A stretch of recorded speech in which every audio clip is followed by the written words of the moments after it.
কালি Srimanta Sankardev কলাক্ষেত্ৰৰ doctor Banikanta Kakati প্ৰেক্ষাগৃহত ভাৰতীয় জনতা party Assam প্ৰদেশৰ 3দিনীয়া কাৰ্যসূচীৰে প্ৰশিক্ষণ শিবিৰ আৰম্ভ হয়।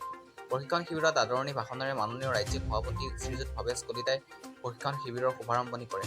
উক্ত প্ৰশিক্ষণ শিবিৰত উপস্থিত থাকে ভাৰতীয় জনতা পাৰ্টিৰ মাননীয় ৰাজ্যিক সাংগঠনিক সাধাৰণ সম্পাদক শ্ৰীযুত ফণীন্দ্ৰনাথ শৰ্মা ডাঙৰীয়া, মাননীয় ৰাজ্যিক উপসভাপতি শ্ৰীযুত অজয় কুমাৰ কোঁৱৰ ডাঙৰীয়া, প্ৰশিক্ষণ বিভাগৰ মাননীয় ৰাষ্ট্ৰীয় সদস্য শ্ৰীযুত হেমন্ত গোস্বামী ডাঙৰীয়া, মাননীয় জ্যেষ্ঠ নেতা শ্ৰীযুত বিজয় গুপ্তা ডাঙৰীয়া, ৰাজ্যিক প্ৰশিক্ষণ বিভাগৰ মাননীয় আহ্বায়ক শ্ৰীযুত ব্ৰজ কুমাৰ দাস ডাঙৰীয়া।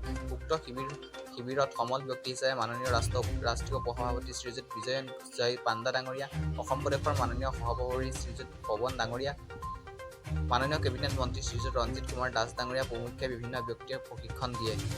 উল্লেখযোগ্য যে অসমৰ বিভিন্ন প্ৰান্তৰ পৰা বিজেপিৰ কৰ্মকৰ্তাসকলে এই